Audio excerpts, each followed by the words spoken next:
Niali block देवी कंदल दीपांचलर प्रसिद्ध दीपटी मेलण जोगदेले 62 दल एवं लक्षाधिक भक्त समागम। ब्रिटिश अमलरू आरंभ होइथिबा एही मेलण को जड़े डेपुटी ऑफिसर आरंभ करथिले। तांकरी नामरे एही मेलण को डेपुटी मेलण नामरे नामित होइथिबा बेले ताहा एबे डेपुटी मेलण नामरे नामित होइछि।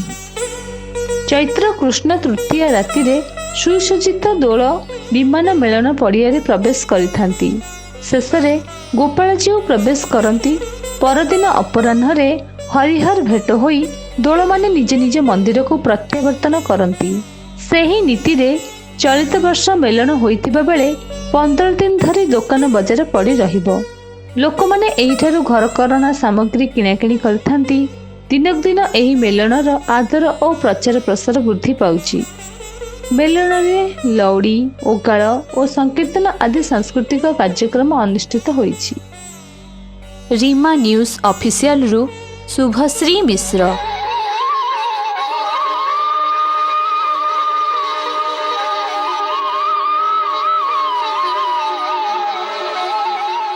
मु सरोज कुमार स्वाई नियाली छात्र युव विकास परिषद मुख्य उपदेष्टा। देखंतु ऐतिहासिक दीपोटी मेलन समस्ते समग्र ओडिशा रे जानिचंती। कसरदा नियाली ब्लॉक रो कसरदा एटा होची दीपोटी मेलन पड़िया। एठी गत काली थारु हमर 62 दल विमान शोभा यात्रा रे आसी मेलन पड़िया रे पहुंचीथिले। प्रथमे थानापति लक्ष्मी नारायण आसीबा पड़िया मध्य प्रवेश करिया परे आमर सर्वशेष तरबणर श्री गोपालजी मेलन पड़िया को आसते एवं वर्तमान हरिहर भेट हम शेष पर्यायर मेलन पहुंची। एबे सर्वप्रथम गोपालजी स्थान छाड़ा पर समस्ते आमर लक्ष्मीनारायण सहित प्रत्येक गाँव दल विमान हरिहर भेट कर निज निज गाँव को फेरीजे। आउ विशेषकर आपण देखुंत मेलन पड़ियार ये 20 मास भितर सरकार परिवर्तन होला परे अनेक किछि विकास होइछि नियाली विधायक द्वारा। तेणु जनसाधारण मनरे गोटे उत्साह अच्छी।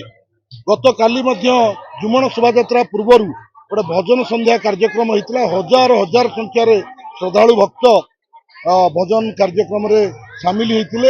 एवं जो प्रत्येक वर्ष किछि ना किछि विशृंखला होता है, गंडगोल होता है। एथरक सेमती किछि है नहीं। प्रशासन को आमे धन्यवाद दबु। नियाली पुलिस प्रशासन श्रृंखलार सहित कार्यक्रम को करैछंती। एवं एठी जो आपण देखुचंती आमर जल छत्र कार्यक्रम विभिन्न संगठन करुचंती, विभिन्न राजनीतिक दल करुचंती।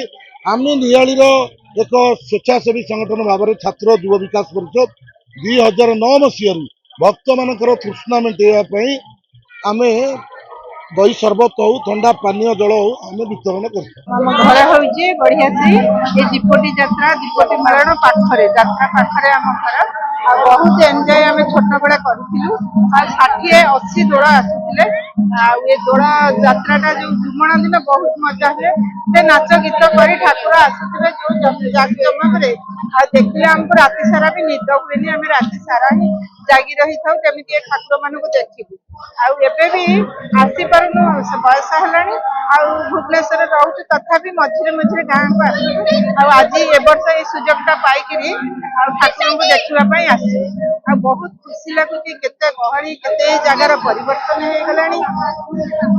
ये जगह तो परिवर्तन ठाकुर किंतु दोल कमी जाइए। आगे जो आसुले 60-80 दोल एवं दोल संख्या कौन 35 बोले शुणे।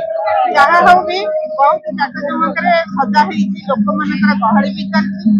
ये गहली आमको भी एंजॉय कर ये गहली की आम एंजॉय करने भुवनेश्वर चली आसू खरा तरा न मानी सांगर यही सब नाती समस्त धरिकी चली। आजिकल भुवनेश्वर रही आमको किणा को नवा इच्छा लगुनि ना झाड़ू ठूँ ताल सज ठूँ डेक्ची हांडी बाल्टी माटी हांडी ये सब आगुरी बहुत थिला। एबे भी आम रखीचु माटी हांडी प्रयोग क्षीर आउटा 2.5 टंका ये सब रखीचु। यात्रार किणिकी नगर संभव बहुत बढ़िया खाद्य पेय भी चलती। लोक समागम आत्रा जो दोल चलती दोल पाखे भोग देखो खाली कदली चोपा गदा मरी देखुची मैंने पहाड़ भाया गदा हुए केते भोग लोक मैंने कर लोक मैंने भक्ति मार्ग में पूरा बुड़ी जाइए। ଚନ୍ଦନ ଲଗେଇବାଠୁ ଆରମ୍ଭ କରି ଆଉ ଯୋଉ ତୁଳସୀ ପାଇବା ଏସବୁ। परशुराम जेना अमरपड़ा मदन मोहन ठाकुर मते मो छुआ बेल मते आसिक मो हेतु पाइला बेल 55-56 वर्ष होगा मुझे से परिस्थिति बहुत झड़ा झंझा होता एवं बहुत परिवर्तन होगा